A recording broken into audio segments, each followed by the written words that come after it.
के अंदर 2-3 जोरदार से करे लगे। जय बोले राम साहब पीर की। ये बालाजी का मंदिर है।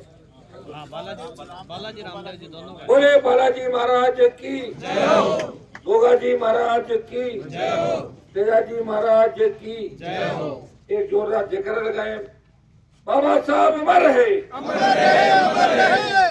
कल संविधान दिवस भी था। हमें संविधान की सत्यों का ये जो आज हमें सबसे बड़े लोकतांत्रिक देश के अंदर अगर हमारी पेरोकारी की, वोट का अधिकार दिलाया तो बाबा साहब ने दिला था। कल संविधान दिवस था। कल हमने बात कही भी थी।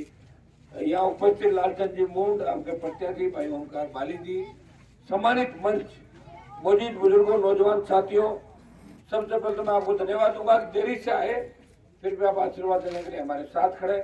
इतना ही विश्वास दिलाता हूँ मैं, आप मेरी मदद करो। मैं जहां भी मेरी आवश्यकता पड़ेगी आगे खड़ा मिलूंगा, पीठ दिखा के नहीं भागूंगा। ये विश्वास दिलाना जो आपके बीच है। आज प्रदेश और देश के अंदर जो हालात हैं, कौन जिम्मेदार इसके लिए बताओ मुझे। कोरोना के अंदर कितने लोग चले गए, सरकार जिम्मेदारी नहीं ले रही है। मोदी जी ने कहा था लोकसभा में कोरोना को आने नहीं दूंगा।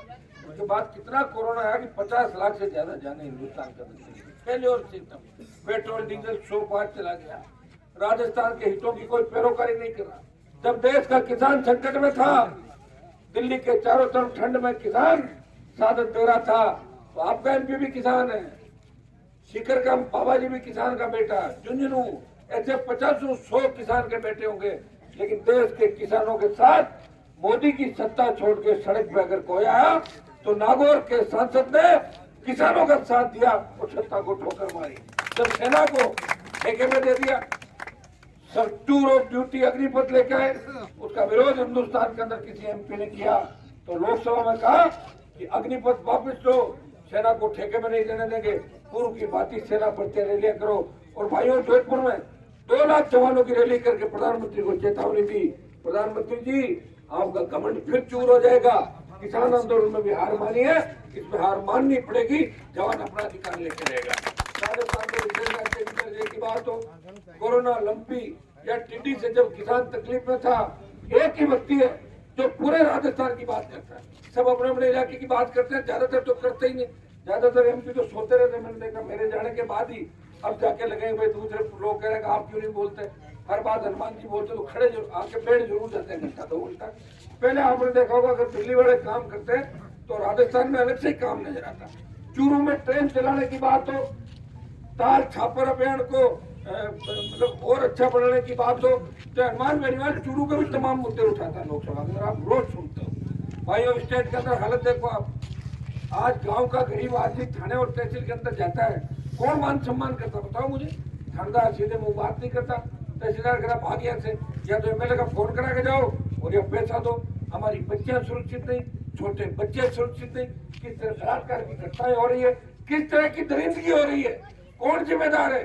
बेरोजगार आत्महत्या करा, फांसी के फंदे को चूम रहा है, और किसान कर्जे के बोझ के तले आत्महत्या कर रहा है। दलितों पर अत्याचार हो रहा है राजस्थान के अंदर। दलित दूरों को घोड़ी पर नहीं बैठने दिया जाता। दलितों के साथ किस तरह की अलवर जिले के जो घटनाएं हुई, उसके अंदर राजस्थान में अगर किसी ने पैरोकारी करी तो नागौर के सांसद ने सबसे ज्यादा किसान, दलित और आम आदमी और सर्व समाज की पैरोकारी की। सर्व समाज को साथ लेके चला। जो मेरे घर आ गया उसकी मदद करी, मुझे टेलीफोन कर दिया, उसकी मदद करी और सारे समाजों के लिए लड़ा। इसलिए रात को 2-2 बजे भी आप सरदार शहर में मीटिंग कराते हो। सरदार शहर में तो 7 बजे बाद मीटिंग नहीं होती थी। ये आपका प्यार, प्रेम, आशीर्वाद है, लेकिन इसको वोट में बदलना है। कांग्रेस अगर ये चुनाव जीती, सीधा सा संदेश जाएगा, आप जो अशोक गहलोत की कमियां खामियां हैं, जो भ्रष्टाचार, माफिया हावी है, सरकार वेंटिलेटर पे, कांग्रेस जीतने का मतलब है कि आपने मोहर लगा दी और ये कह दोगे सही है राजस्थान। अभी सही चल रहा है क्या? तो फिर तो कांग्रेस जीतने का मतलब तो सही चल रहा है।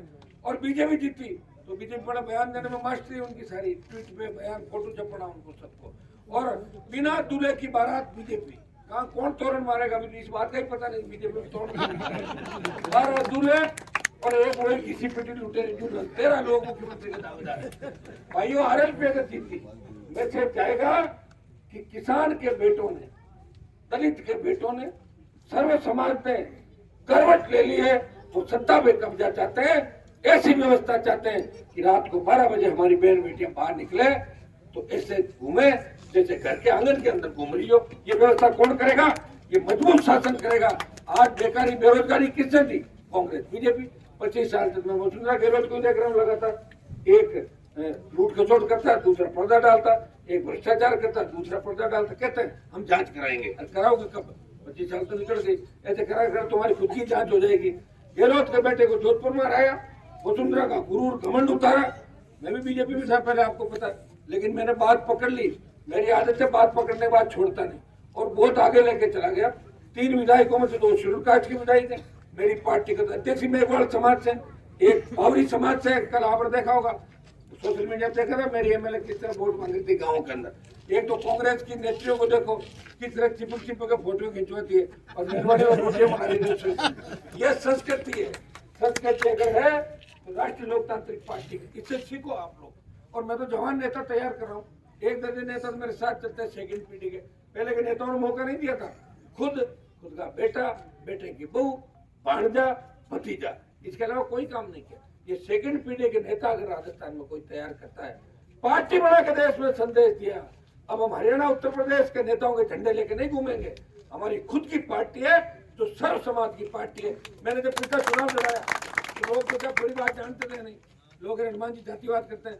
13 मेघवाल 9 मुसलमान, 13 मेघवाल 9 मुसलमान, 3 राजपूत, यादव, गुजर, मीणा, जाट, ब्राह्मण, बावरी, सारी जातियों को नाइक हनुमान बेनीवाल ने चुनाव लड़ के संदेश दिया कि हनुमान सबका है और सबके लिए वोट मांगने में गया राजस्थान में। मुझे भाइयों अपील करने आया हूँ। अब आपके गांव में वसुंधरा तो आएगी नहीं वोट मांगने, न गहलोत आएगा और न राहुल आएगा, न मोदी आएगा। मैं आया हूँ तो मेरा मान सम्मान रखना। 25 साल से आपके लिए राजस्थान में मैं ही लड़ रहा हूँ। बाकी तो सब घुस गए सत्ता के अंदर। कोई किसी की प्लेट उठा रहा है, कोई चप्पल उठा रहा है, कोई वसुंधरा को मम्मी कह रहा है, कोई गहलोत को पापा कह रहा है। तो कम से कम ऐसे आदमी की मदद करो तो राजस्थान का सम्मान बढ़ा रहा। बोतल का चिन्ह है, ये वसुंधरा की दारू वाली बोतल नहीं है, पीने के पानी की बोतल है। इसका आपको ध्यान रखना और अपने भाई को मजबूती देनी। मैं ही आया हूँ तो मेरे पे पूरा आशीर्वाद रखना। राजचंद जी सीधा किसान का बेटा है, गरीब किसान का बेटा है।